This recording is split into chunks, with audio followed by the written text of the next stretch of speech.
seconds. Thank you, Madam Speaker. And on behalf of my constituents in the Bronx and Queens, New York's 14th Congressional District, the most impacted district in America, calling people losing their families every day. It is a joke when Republicans say that they have urgency around this bill. The only folks that they have urgency around are folks like Ruth's Chris Steakhouse and Shake Shack. Those are the people getting assistance in this bill. You are not trying to fix this bill for mom and pops, and we have to fight to fund hospitals, fighting to fund testing.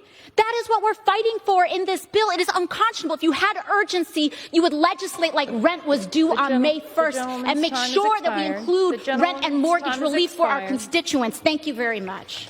I rise today because I agree with my colleagues across the aisle. We should have been here weeks ago to get more money for our hospitals, weeks ago to protect testing, weeks ago to improve this program for small businesses. But alas, only in Washington, D.C. would we wait weeks when we all agree. But let's move forward, because our frontline workers right now cannot afford for us to stand by for politics. Leader McConnell said to our cities and states, to our cops and firemen and teachers, he told them to drop dead.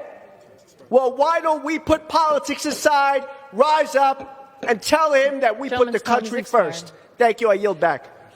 Thank you, Madam Speaker. This bill is only necessary because in the last bill, Republicans prioritized a $500 billion gift to corporations that turned around and laid off workers who bailed them out.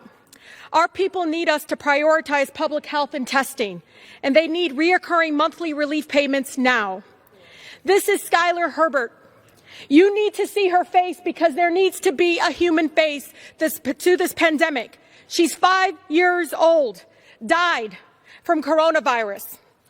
Skylar loved dressing up and performing, and she loved and adored being in kindergarten. Her death should be a wake-up call that we must act in urgency. Her father, a firefighter, her mother, a police officer, first responders, and the amount of guilt that they feel because maybe they didn't have access to testing, and that's exactly why they're out there telling her story every single day. Please, let's act now in urgency. I yield the gentlelady an additional minute. I urge my colleagues to please do more to save lives. It is immoral for us to walk away and take a month off when people, our neighbors, are dying and losing loved ones. So in memory of Skylar, in honor of her, please, let's expand public health funding and testing for everyone. Thank you so much. Gentleman from Texas reserves.